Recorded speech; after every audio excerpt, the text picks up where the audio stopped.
এখন সকালবেলা থেকে উঠে যখন ঘুমোতে যাই, এই পুরো জীবন যে আমাদের যাপন, তার মধ্যে বিচিত্র রকমের কাজকর্ম আমরা করি। তার মধ্যে একটা করি হচ্ছে কৃতজ্ঞতা জ্ঞান।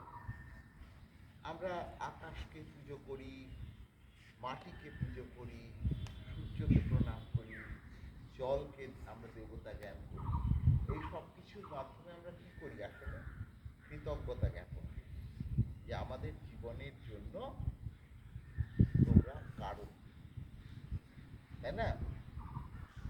সূর্য শুনতে পায় কি যখন আমরা বলি যে জবা কুসুম শঙ্কা আশঙ্কা সুপ্রিয়ং মহাদ্বীপ বলে আমরা মন্ত্র বলি, এই সূর্য আমাদের প্রণতিগ্রহণ করে। সূর্য কিন্তু শুনতে পায়, সূর্যের নিঃশ্বাসে যায়। কিন্তু আমরা যে এটা করি, এটা মানুষের কাজ, মনুষ্যত্বের কাজ। একমাত্র মানুষই কৃতজ্ঞ, মানুষই কৃতজ্ঞতা জ্ঞাপন করে।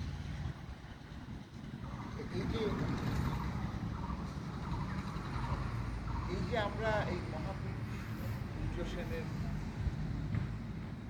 কাছে আজকে আমরা সমবেত হচ্ছি, তাকে জানাচ্ছি, তার প্রণতি জানাচ্ছি, এটার মাধ্যমে আমরা আমাদের মানুষের কাজ, কারণ এই সূর্য সেনরা যদি না থাকতেন তাহলে আমাদের মধ্যে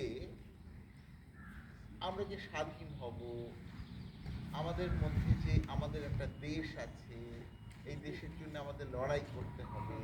এবং সবচেয়ে বড় কথা কি জানো, তিনি একজন শিক্ষক ছিলেন এবং তিনি যে আর্মিটা তৈরি করেছিলেন, দুজনের কথা আমি আজকে বলবো।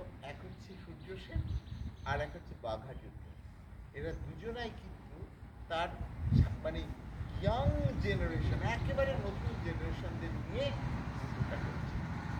একজন বুড়ি পাল্লামের তীরে একজন যুদ্ধ করেছিলেন, আর একজন এই চট্টগ্রামে।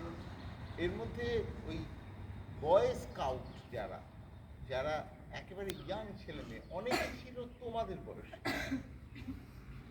তাদের মধ্যে স্বাধীনতার খায় না গায়ে মাখে এই ব্যাপারটাই তখন ছিল না। আমাদের দেশে এখনো কিন্তু তাই, যে আমাদের শাসককে আমরা আমাদের রাজনৈতিক সচেতনতা কিছু নেই।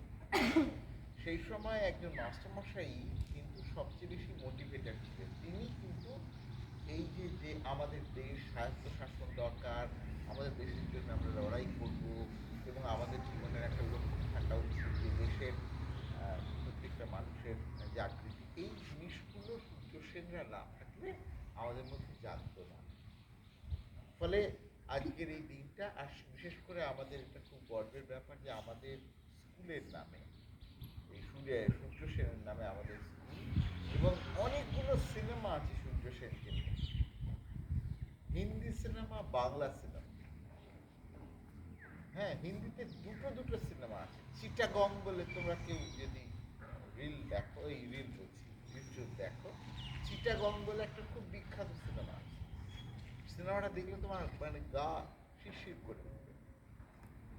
এই সূর্য সেনের জীবনাশ্রিত। আর খেলেঙ্গে জি জানছে বলে একটা সিনেমা। আমি হিন্দি সিনেমার কথা কেন বলছি, তার কারণ তোমরা ইউটিউবে সহজে, এটা অভিনয় করেছিলেন অভিষেক বচ্চন, আর ওই সিনেমাটা অভিনয় করেছিলেন দুজনাই সূর্য সেনের ভূমিকা অভিনয় করেছেন। তোমরা ভাবো যে আজকে কিন্তু আমাদের স্কুলের জমায়েত অনেক বেশি হওয়ার কথা। আমাদের এই সচেতনতার ভীষণ অভাব, যে যাকে সারা ভারতের লোক চেনে, তুমি যদি যে সারা ভারতের যে কোনো প্রান্তে বলো আমাদের স্কুলের নাম সূর্য সেন, সূর্য সেন উচ্চ বিদ্যালয়, সবাই চিনবে। বুঝলে? এইরকম ভাবে একটা প্রত্যন্ত প্রান্তের মানুষ, একজন শিক্ষক, তিনি যে একটা রেভলিউশন করে দিতে পারেন, সাহেবদের ওই রকম একটা কঠিন, বজ্র কঠিন যে শক্তি, তাকে একেবারে কাঁপিয়ে দিতে পারেন, সেটাকে ভাবতে পারেন। বুঝলে? আজকে তোমরা মনে মনে এটা নিয়ে গর্বিত হবে। আর যেটা প্রদীপ স্যার বললেন, খুব ভালো কথা, যে আমাদের জীবনের তো একটা উদ্দেশ্য আছে, একটা মানে আছে। সবচেয়ে বড় কথা হচ্ছে সেই মানেটাকে খুঁজে পাওয়া। আমি কেন এই পৃথিবীতে বেঁচে আছি, আমার এই বেঁচে থাকার তো একটা কারণ আছে। সেটাকে খুঁজে বার করতে হবে। প্রত্যেকের মিনিং কিন্তু আলাদা হবে, প্রত্যেকের জীবনের অর্থ কিন্তু আলাদা হবে, কেউ কারোর মতো নয়, কিন্তু মিনিংটা তোমার পেতেই হবে, পানিটা তোমাকে পেতেই হবে, আর না হলে এই জীবন ব্যয়, বৃথা চলে যাবে, তাই না? ভালো থেকো তোমরা। আর তোমরা যারা এসেছো তোমাদের ধন্যবাদ জানাই যে এত আমাদের স্কুলে ছেলে না, কিন্তু মাত্র কয়েকজন এসেছে। আজকের দিনটা তোমাদের জীবনে স্মরণীয়।